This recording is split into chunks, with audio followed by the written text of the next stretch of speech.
빌립보서 3장 7절에서 14절 말씀 주보에 나온 대로 우리 같이 한 목소리로 쭉 봉독을 하면서 여러분 뜻을 잘 생각하며 봉독을 하겠습니다. 빌립보서 3장 7절부터 14절 말씀 다 같이 시작. 그러나 내게 유익하던 것들을 나는 그리스도 때문에 다 해로운 것으로 여깁니다. 내가 참으로 모든 것을 해로 여기는 것은 내 주 그리스도 예수를 아는 지식이 가장 고상하기 때문입니다. 그분으로 인해 내가 모든 것을 잃어버리고 심지어 배설물로 여기는 것은 내가 그리스도를 얻고 그 안에서 발견되기 위한 것입니다. 내가 가진 의는 율법에서 난 의가 아니요 그리스도를 믿음으로써 얻는 의, 곧 믿음으로 인해 하나님께로서 난 의입니다. 나는 그리스도와 그분의 부활의 능력을 알고 그분의 죽으심을 본받아 그분의 고난에 동참하는 것이 무엇인지 알기 위해 어떻게 해서든지 죽은 사람들 가운데서 살아나는 부활에 이르고자 합니다. 나는 이미 얻었거나 이미 온전해진 것이 아닙니다. 나는 그것을 붙잡으려고 쫓아갑니다. 이는 나도 그리스도 예수께 붙잡혔기 때문입니다. 형제들이여, 나는 그것을 붙잡았다고 생각하지 않습니다. 그러나 이 한 가지만은 말할 수 있는데 곧 뒤에 있는 것은 잊어버리고 앞에 있는 것을 붙잡으려고 그리스도 예수 안에서 하나님께서 위에서 부르신 그 부르심의 상을 위해 표대를 향해서 쫓아갑니다. 아멘. 이것은 하나님의 말씀입니다. 하나님께 감사. 아멘.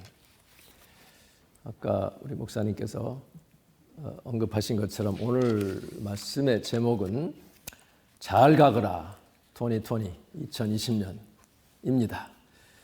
너무 지겨웠던 많은 분들에게 한 해고 다시 돌아올 생각 말고 adieu and no return 이런 생각을 하게 되죠. 물론 하나님이 주신 매일매일의 날이 하나님이 주신 날이고 참 우리 믿는 자들에게는 복된 날이지만 또 우리가 인간적으로 이 세상에 살면서 참 괴로운 한 해였던 것은 부인할 수가 없습니다. 우리 생애 처음 맞아보는 2020년이죠. 다시 살 일 없는 2020년이 이제 지나가고 있습니다. 물론 우리 선진들의 이 고난, 과거의 그 나라를 빼앗기고 또 전란을 겪으면서 굶주리고 가난에 시달리던 그 시절에 비하면 그리 큰 일도 아니라고 볼 수도 있어요. 그렇지만 우리 대부분에게는 지나간 십수년에 비해 볼 때 참 어려운 해가 아니었나 이렇게 느껴지지요. 그래도 어김없이 크리스마스는 찾아왔고 정말 전 감사하게도 코로나 백신의 소식과 함께 이렇게 다시 세계에 소망을 주는, 희망을 주는 일이 참 감사한 일입니다. 이제 우리는 싫어도 미련이 남아도 미련 남을 리가 없지만 이 해를 보내줘야 됩니다. 새해가 가까이 닥쳐왔고 이 시간은 우리를 기다려주지 않기 때문이죠. 2020년은 정말 어떻게 보면 잊고 싶은 일들이 많았던 그런 해 중에 하나입니다. 그래서 사도 바울도 뒤에 있는 것은 잊어버리고 이미 지나간 것들은 더 이상 끄집어내서 곱씹지 말고 괴로운 일 같은 건 그냥 놓아주라는 얘기죠. 반대로 정말 놀라운 기적들 또 영광스러운 일들을 체험했느냐? 그러면 거기에 그렇다고 머무르지 말고 앞을 향해 전진하라는 것입니다. 이것이 뒤에 있는 것은 잊어버리라 하는 그런 말씀이죠. 지나간 일들을 잊어버린다고 해서 과거의 우리 경험에서 우리가 얻을 수 있는 그런 교훈까지 잊어서는 안 되는 것입니다.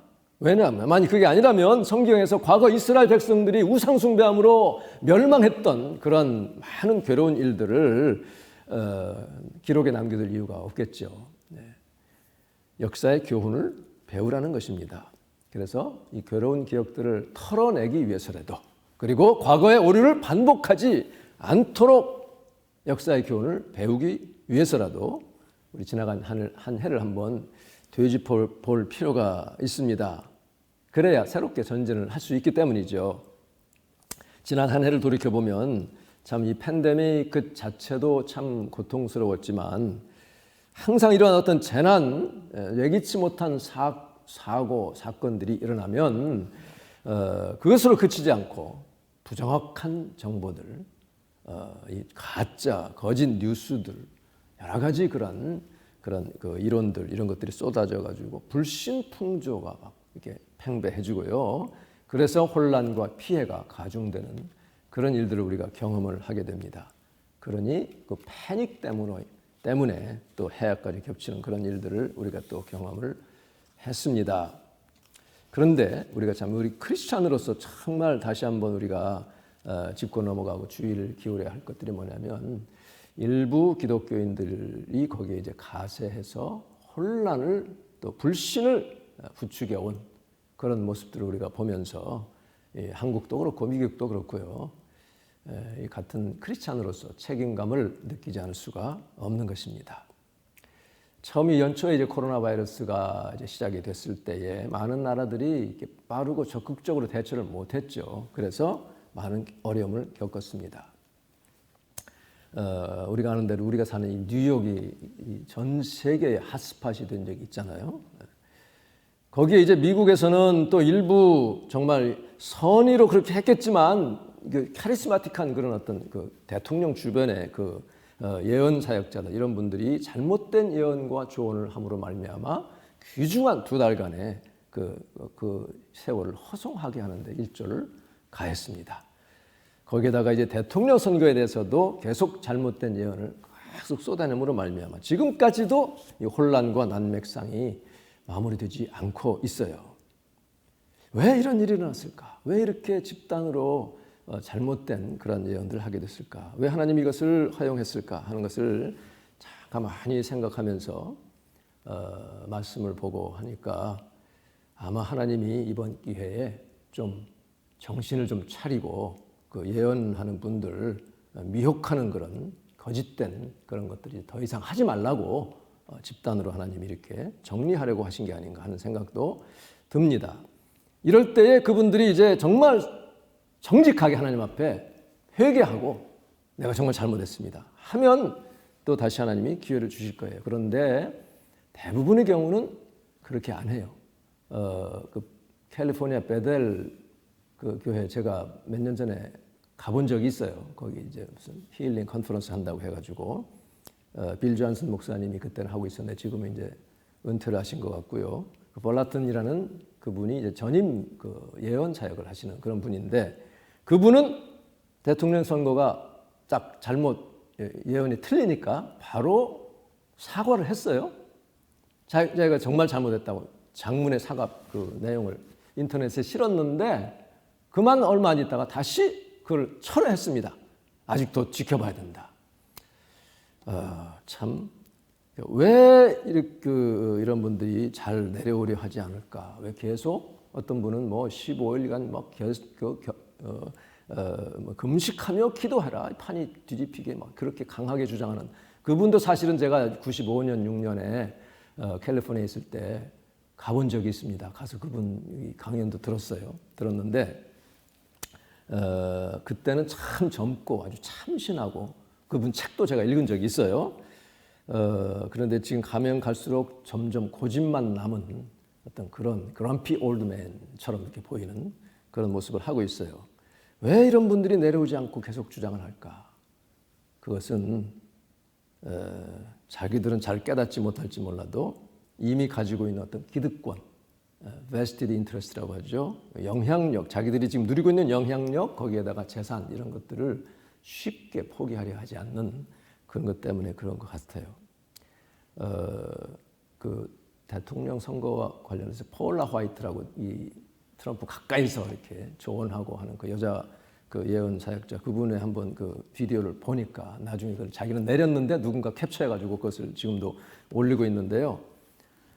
마치 사울 왕이 사무엘상 18장인가 보면 어떤 영이 이제 하나님의 영이 임했지만 그건 잘못된 그 방향으로 갔어요. 가서 야료했다, 레벨, 우리말에는 정신없이 짓거려댔다 하는 그런 모습을 보게 됩니다. 이 참 금년에 있어서 두 가지 사례, 코로나 바이러스와 대통령 선거, 이것이 미국인들에게 있어서는, 적어도 미국에 사는 사람들에게 있어서 대단히 중요하고 전 세계에도 영향을 끼칠 수 있는데, 때로는 이것이 생사가 갈라질 수도 있는 그런 사안 아니에요. 그런데 너무 자기의 어떤 그 영적인 어떤 영감, 또 신앙 이런 것들을 너무 앞세운 나머지 건전한 상식을 무시하고 하나님 말씀에 뿌리 내린 어떤 그 균형이 있는 또 깊은 어떤 사고력과 분별력을 기르지 않음으로 말미암아 하나님의 뜻이나 성경의 진리와는 관계없는, 상관없는 아주 비상식적이고 위험한 행동을 할 수 있다는 것을 다시금 깨닫게 하는 그런 지난 1년이었습니다. 그래서 이런 것들을 참 잊어버리라. 이 잘못된 것들은 이제는 더 이상 우리가 마음에 두지 않아야 된다는 것을 알 수 있습니다. 왜냐하면 신명기 18장 21절에 보면 너희는 스스로 여호와께서 말씀하시지 않은 것인지 우리가 어떻게 알겠습니까? 하고 말할 수 있을 터인데, 만약 예언자가 또는 어디는 대언자라고 되어 있고요, 여호와 이름으로 선포하는 것이 실제로 일어나지 않으면 그것은 여호와께서 말씀하신 것이 아니다. 그런 예언자는 함부로 말한 것이니, 자기 뜻대로 말한 것이니 두려워하지 말라, 이렇게 말씀하고 있습니다. 그러니까 자기가 더 뭐 소소한 거 좀 틀릴 수도 있지만, 그러나 이렇게 중대한 것들을 틀리게 되면 반드시 하나님 앞에 회개하고 내려놔야죠. 내려놓고 최소한 몇 년간은 그 사역을 하지 않아야 될 것입니다. 자, 한국 개신교도 마찬가지예요. 일부 아주 극성스러운, 정말 믿음이 출중하다는 분들이 정부의 방침을 비웃고 기독교 탄압이다 하면서 계속 예배와 모임을 강행하다가 교회발 집단 감염이 계속 이어지니 개신교가 손가락질을 당하고 욕을 먹어도 할 말이 없어진 거예요. 최근에는 어느 성결교회 그 목사님이 그동안에 이제 이 정부를 아주 비난하면서 주장하고 어떤 그 컨스피러시 이런 것들을 이렇게 주장하고 유튜브에서 그렇게 했는데 그만큼 교회에서 집단 감염이 일어나가지고 교회가 문을 닫을 수밖에 없는 그런 것도 보게 됩니다. 자, 그분이 주장하는 것처럼 이게 정말 주님이 원하시는 것이고 이게 순교적인 신앙인가 하는 것을 우리가 돌이켜볼 수밖에 없습니다. 그러니까 신앙의 척도를 잘못 들이댄 거예요. 2020년에 그런 혼란한 그런 상황 가운데 지금 한국의 개신교 또 미국의 일부 개신교 이런 사람들의 잘못된 모습을 우리는 더 이상 이게 거기에 좌우가 돼서는 안 된다는 것을 우리가 알게 됩니다. 최근 인터콥 아시죠, 여러분? 인터콥 그 아주 선교에 아주 강한 그런 그 활동하는 그분이 이제 BTJ Back to Jerusalem 모임이에요. 거기에 이제 모였는데 거기서도 집단 감염이 일어났어요. 근데 방역 지침을 무시하고 수천 명이 빼곡하게 이렇게 앉아가지고 마스크도 안 쓰고 이제 컨퍼런스 집회들을 열었는데 결국은 거기서 이제 감염이 일어났습니다. 근데 그들의 메시지는 아주 극우적이고 또 뭐라고 했냐면 8명의 미국의 전 세계 거부들이 우리가 말하면 다 알만한 그런 사람들이 코로나 바이러스를 퍼뜨렸다라고 하는 이 컨스피러시 이런 것들을 주장했다고 하니 아무리 좋게 봐주려고 해도 야 이건 정말 이건 이단 집단이 맞구나 하는 생각을 하게 됩니다. 여러분 물론 현 정권이 한국의 정권이 한국 개신교를 어떻게든 올가매려고 하는 꼼짝 못하게 하려고 하는 거 누가 모르지 않아요. 다 압니다. 그럴수록 우리는 뱀같이 지혜롭고 비둘기같이 순결해야 돼요. 그 빌미를 제공해서는 안 됩니다. 우리는 이런 것들을 놓고 하나님께 기도해야 됩니다. 기도의 힘이 가장 크다는 것을 우리가 알아야 돼요. 특별히 교회를 함부로 해요. 제가 지난번 몇 달 전에도 말씀드린 것처럼 하나님이 가만 놔두지 않습니다. 그걸 우리가 믿고 정말 하나님을 두려워할 수 있도록 그렇게 기도해야 될 줄로 압니다. 자, 이 팬데믹은 우리로 하여금 근본적인 물음으로 우리가 돌아오도록 이끌어 왔습니다. 그것은 뭐냐면 우리 각자 내 인생에서 가장 중요한 것이 무엇이냐? 하나님께서 나를 통해서 무엇을 하기를 원하시는가? 내가 무엇을 위해서 살아야 되고 어떤 명분을 가지고 내 열정을 쏟아야 할 것인가 하는 것을 깨우쳐주는 그러한 기간이었다고 봅니다. 결론부터 말하면 하나님의 말씀을 바르게 깨닫고 하나님 말씀을 잘 이해하고요. 깨닫고 그 말씀에 따라서 하나님이 허락하신 장소 또 규범, 하나님이 허락하신 어떤 상식 이런 것들을 지켜가면서 하나님은 이 초상식적인 일을 하시죠. 그러나 그것은 가끔씩 꼭 필요할 때만 하시는 거지 항상 그런 게 아니잖아요. 한 영혼 한 영혼을 사랑하고 보살피면서 생명 살리기 위해서 내게 손해가 오더라도 내게 고통이 오더라 하더라도 정말 나를 희생하는 헌신 다하는 그런 삶을 살라고 하는 것이 이 코로나 시대에 하나님이 우리에게 부르시는 부름입니다. 그러니까 내 신앙이 참 좋다고 해서 강하다고 하는 것을 내세우면서 공동체 피해와 고통을 가중시키는 그런 것을 주님이 칭찬할 리가 없어요. 그건 자기 자랑이지 하나님이 원하시는 게 아닙니다. 우리가 2020년 처음 그 전부터 이제 바라보면서 비전 2020, 2020 참 이 눈이 2020면 가장 좋은 거 아니에요? 그래서 그런 이제 희망을 가지고 출발을 했습니다. 그러나 그만 얼마 되지 않아 이 코로나 바이러스가 이렇게 오게 되었고 가장 그래도 정확하게 예측한 사람들은 전문가들이에요.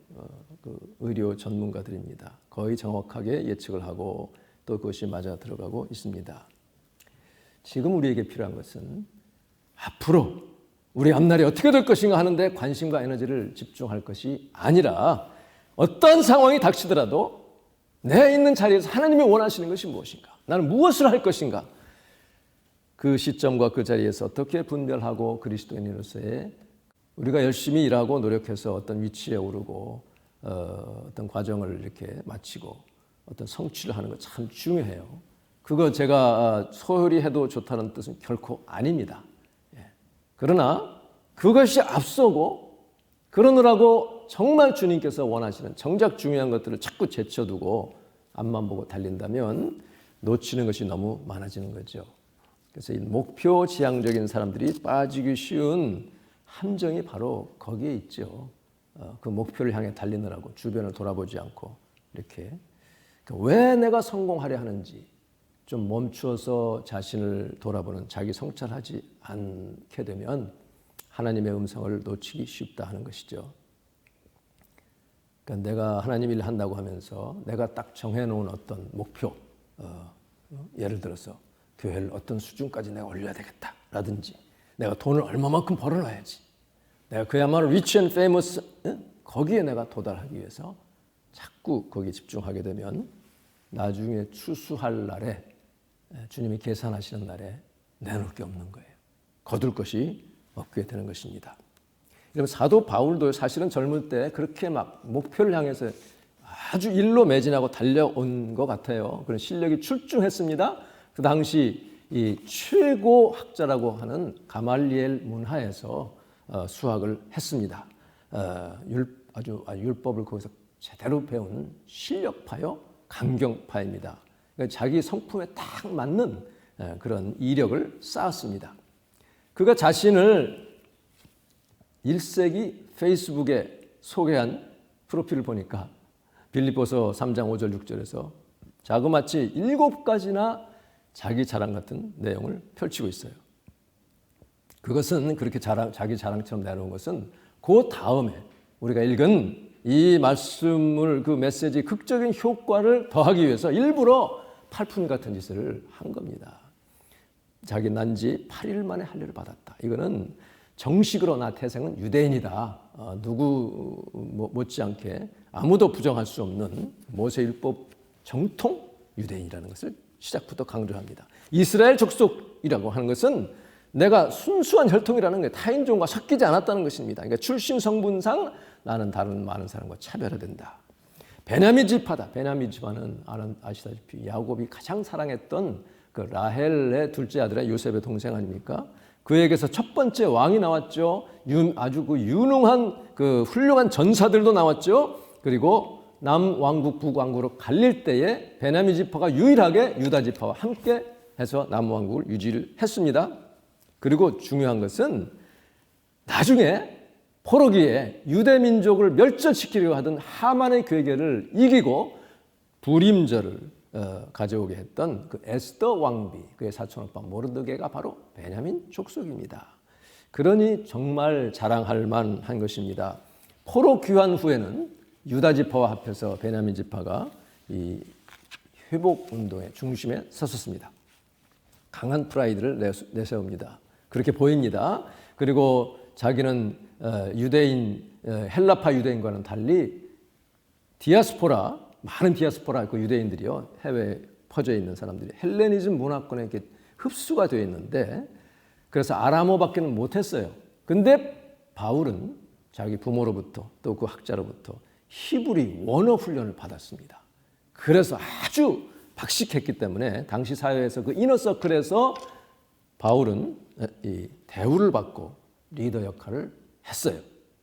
지금도 사실은 이 한국에도 드라마 같은 데 보면요, 미국에서 원어민 영어를 잘하는 사람은 대우를 받습니다. K-팝도 그렇고 드라마도 그렇고. 이게 왜 그러나, 특히 이 맨해튼 잉글리시, 이거 아주 짱입니다. 이건 플루언틀리 하면 뭐 그냥 얼른 모셔가요. 기회가 많고 여러모로 우월한 그런 문화들이 있다고 인식이 되기 때문에 그런 것 같아요. 다섯 번째, 율법으로는 바리새인이다. 그러니까 그 당시 파들이 몇몇 있었어요. 바리새파, 사두개인, 에세네파, 뭐 헤롯당 이런 것들이 있었는데 가장 철저한, 율법에 철저한 정통파 유대인이라는 것을 자랑합니다. 열심으로 말하자면 바리새파 사람들 가운데서도 특히 그는 특심해서 나사렛 예수 이단을 잡으려고, 죽음에 내어주려고 그렇게 다메섹까지 그 먼 길 마다 않고 갔던 열심히 있는 사람이. 그러니까 왜 이렇게 말하냐면, 너네들 지금 유대인들 나를 핍박하지, 내가 이 그리스도인들 핍박한 거에 비하면 너희들은 발바닥에도 못 쫓아와 하는 그런 자기 아주 강성 이미지를 지금 강조하는 것입니다. 그리고 마지막으로 율법의 의로는 흠이 없는 자라. 전혀 그가 무죄하다는 뜻이 아니라 율법의 1.1획 가운데도 조금이라도 어기면 율법에 따라, 그 규정에 따라서 어김없이 다 조치를 해왔다는 것입니다. 이렇게 거의 완벽에 가까운 그였지만, 그가 다메섹으로 가는 도중, 그리스도인들을 잡아 죽이기 위해서 가는 도중에 강렬한 빛 가운데 나타나신 예수님을 만나서 고꾸라진 후에는, 내가 정말 눈만 떴지 봉사였구나, 눈이 멀었구나.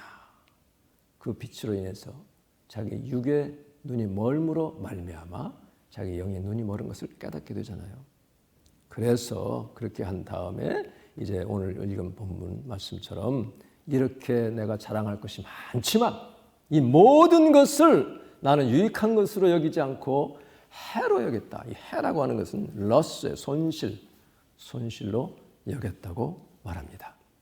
그가 자기는 최선을 다했고 하나님 위해서 하나님 뜻대로 이렇게 어김없이 당당하게 따른다고 했었는데, 그래서 자기 사기와 자부심이 충천했었는데 길이요 진리요 생명 되신 예수님을 만나고 보니 이런 자랑거리들이 전부 쓰레기 같더라는 거죠. 분뇨와도 같다는 것을 깨달은 것입니다.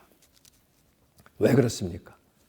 모든 것을 이렇게 손실로 여긴 까닭은 내 주 예수 그리스도를 아는 지식이 가장 고상하기 때문이다. 과연 바울다운 사람이에요. 바울은 아주 레디칼합니다. 급진적이고 과격하고 아주 근본적인 성품. 그러니까 이게 아니다 싶으면 뿌리째 뽑아가지고 다시 시작하는 그런 성품의 사람이기 때문에 하나님이 이렇게 정말 귀하고 험한 사역에 쓰신 것 같습니다. 그러니 자기는 예수 그리스도를 위하여, 인류의 구주, 세상의 구주 그리스도를 위해서 모든 것을 잃어버리고, 이게 해로 여긴 것과 같은 단어, 같은 어원입니다. 다 잃어버리고, 그 다음에 무엇으로 여겼냐? 배설물로 여겼다 그랬어요. 배설물. 자기가 가지고 있던 자랑할 것들을 다 배설물로 여겼어요. 이게 헬라 말로 스퀴발론이에요.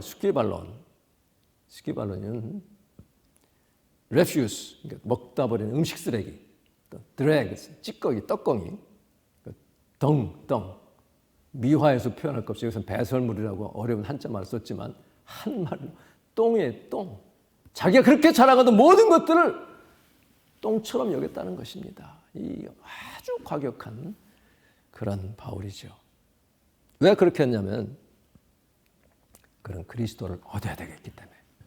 자기가 그렇게 자랑하던 모든 것 가지고 예수님을 알지 못하고 그리스도인들을 핍박하던 그런 모습들이 있었다면 자기는 그리스도 안에서 발견되는 것이 아니라 다른 곳에 있는 것을 알게 했기 때문에 모든 세상적인 것들, 혈통, 족보, 학벌, 자랑할 것들을 다 분터와 같이, 심지어는 자기의 어떤 깊은 영성까지도 자랑하지 않았어요. 그래서 이 고린도후서 12장에 보면 어떤 사람을 아는데 할 수 없이 하면서 조금 얘기한 것이 나오잖아요. 우리가 참 하나님 앞에 서게 될 때에 하나님이 너 좀 어디 보자. 너 세상에서 참 잘 나갔었네. 뭐 국회의원이었네. 또 무슨 뭐 장관이었네. 너 BTS 멤버였어? 와우, 임프레시브. 하나님이 그렇게 하실지 몰라요. 교단의 총회장이야? 대교회 지휘자였어? 너 그렇게 예언 사역을 멋있게 했어? 근데 내가 준 말씀이 아닌데? 마태복음 7장에 주여 내가 주의 이름으로 선지자 노릇하며 병자도 고치고 기적을 행하지 않았습니까? 할 때 예수님은 나 너를 모른다. 그러니 빨리 회개를 하라는 말씀입니다. 그러니까 이런 어떤 타이틀, 자기가 가졌던 모든 타이틀들을 똥으로 여겼다는 똥과 같은 것이다. 이렇게 얘기를 하고 있어요. 그러니까 그 자체가 중요한 것이 아니라 그 타이틀을 가지고 그런 위치에 이르러서 내가 어떻게 삶으로 하나님 나라의 카운트가 되느냐. 그런 삶을 살라고 하는 것입니다. 그래서 요즘 이 코로나 사태로 의료진도 모자라고 참 고통을 당하고 있는 어떤 지역에서 지원 요청을 했을 때에 몇몇 의사나 간호사들이 그 위험하고 험한 정말 고생스러운 그곳에 자원해서 혼신을 다해서 애쓰는 그 이야기. 우리 마음을 왜 순원하게 합니까? 바로 이들이 자기들이 그동안 길 갈고 닦고 싸워왔던 그 훈련의 목적은 생명을 살리는 것이죠. 몸 상한 사람들 건강을 회복시키는 그것이 목적이지 내가 의사다. 내가 돈 많이 벌고 그 안정된 가정을 가지고 행복하게 살고자 이것이 목적이 아니라는 것을 깨닫고 실행했기 때문 아닙니까? 다 잘 사는 한 사람이라도 더 함께 잘 사는 세상을 만들기 위해서 자기의 행복을 잠시 내려놓고 자기를 희생하는 그런 모습에 우리가 감동을 받고 박수를 치는 거 아닙니까? 우리 그리스도인들로서는요. 예수 믿는 사람들이 그런 사람들이 참 많습니다. 세상이 잘 인정을 안 해서 그렇지. 그러나 안 믿는 사람들도 그중에는 다수 있다는 것을 알아야 돼요. 그래서 우리가 예수 믿는다고 하면서 이기적인 그런 삶을 사는 것을 부끄러워해야 되는 것이죠. 바울은 그리스도를 알고 그분 안에서 발견되기를 소원했습니다. 자기가 깨고 나면 그리스도의 품에 있기를 원했어요. 그러니까 다른 모든 타이틀 뭐 이런 것들 자기의 어떤 그 행했던 일들은 하나 자랑거리가 아니라고 말하고 있는 것입니다.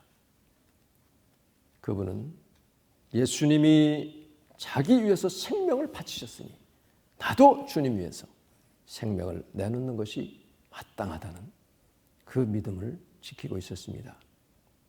그래서 바울은 10절에서 내가 그리스도를 알기 원하고 그의 부활의 권능을 알고 체험하기를 원하는데 이를 위해서는 먼저 그의 고난에 내가 참여해야 되겠고 그의 죽으심을 본받아야 되겠다 하는 것을 밝히고 있습니다.